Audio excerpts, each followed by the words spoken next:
Peace, family. Let's say I had a friend that worked at Ford, working there for years. We hung out went places all together. My family, their family, all that stuff. Let's say I had another friend that worked at a candy store. Hang out for hang out for years, been friends for a long time. I had another friend that was a mechanic. Hung out, we worked together, we did stuff. We just good friends, good friends. Let's say my friends lost their job, and now I put our friendship in doubt. What kind of friend would I be? How would you look at me at that point? When my friend is about to lose his job or has lost his job, and now I sever contact, I sever ties with him, can you not question whether we were really friends or not?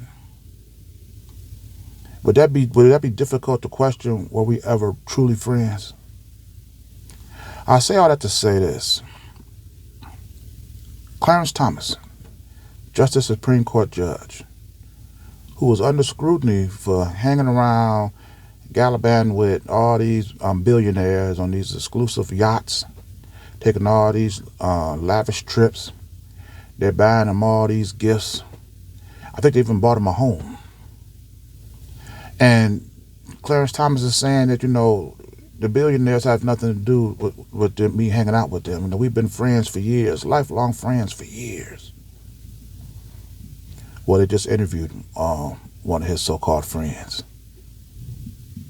And when they asked this man, with the scrutiny that Clarence Thomas is under right now, if he was to lose his job, would you continue being his friend? This man sat up here on national television during this interview and said, "You know what? That's a pretty interesting question. Who's to say? I don't know. Maybe not."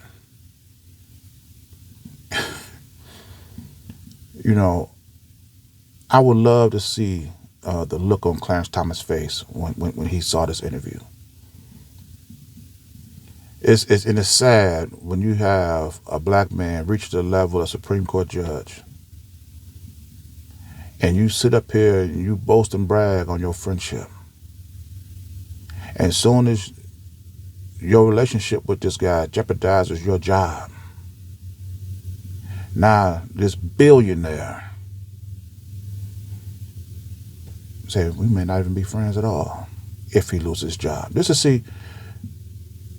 When these trolls attack my page and talk about, well, Jonathan, you're making a lot of money. Jonathan, you're doing this. You seem to be doing well. What are you talking about? What are you talking about?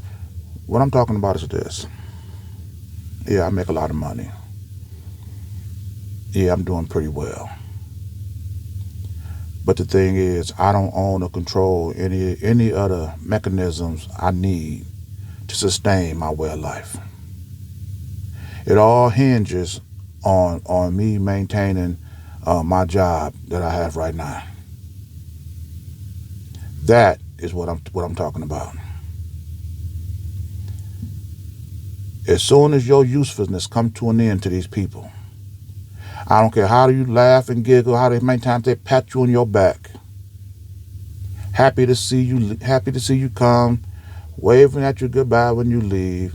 As soon as your usefulness to them come to an end, they'll sever their ties with you. And anything that you got connected onto this job, to this position, is at jeopardy. Now you got to scurry out and run around and try to find another connection to a people outside of your race. And hopefully you can curry favor from them to in time to keep your belongings. This is why I do these videos, because our hunger, our thirst, our needs, our wants, everything that we need is connected to somebody else. We have the means to build our own independent businesses, industries, and institutions to provide all the essential needs that we require. We can manufacture these goods and services. We can create jobs for our people so that our necessities are not dependent upon the availability of somebody else.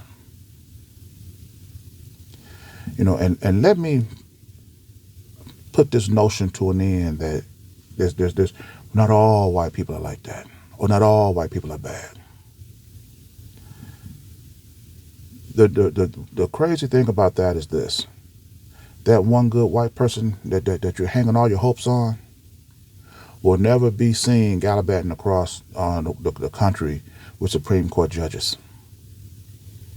Will never be in a position of economic power or authority to systemically spread this love that he has for black people.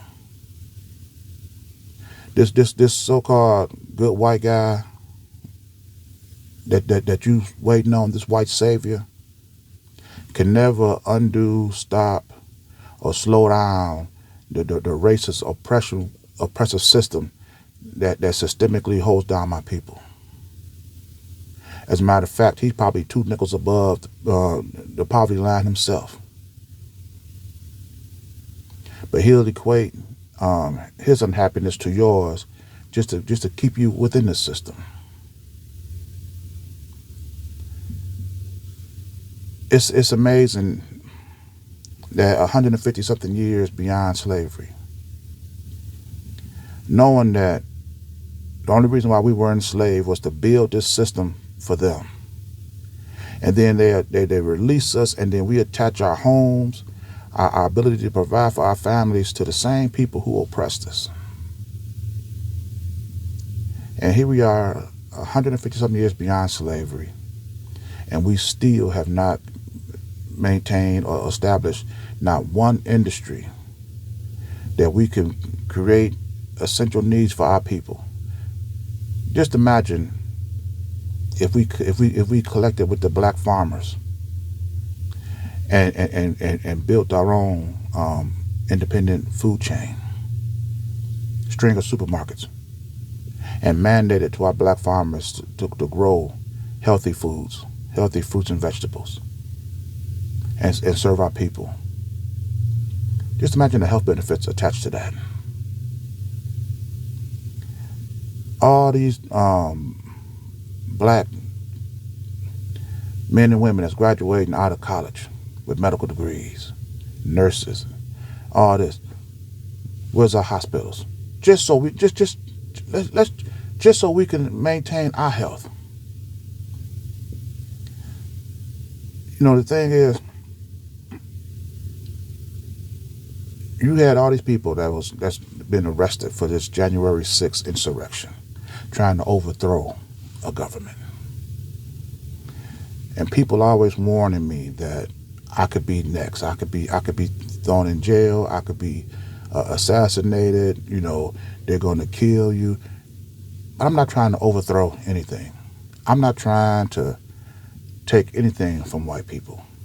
I'm trying to leave them. And it's sad that when I speak the way I do, and people who are suffering right along with me, and like I say, yes, I suffer because I have to go out and work for someone else to maintain a roof over my head, to ensure my health, to get my car fixed. I got to go to somebody else to do this.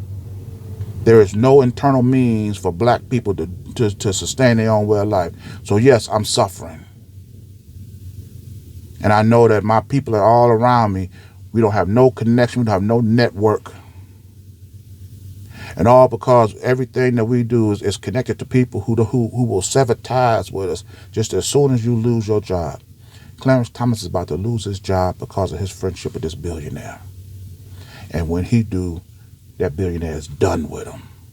And so will we if we don't get our act together. This is absolutely ridiculous.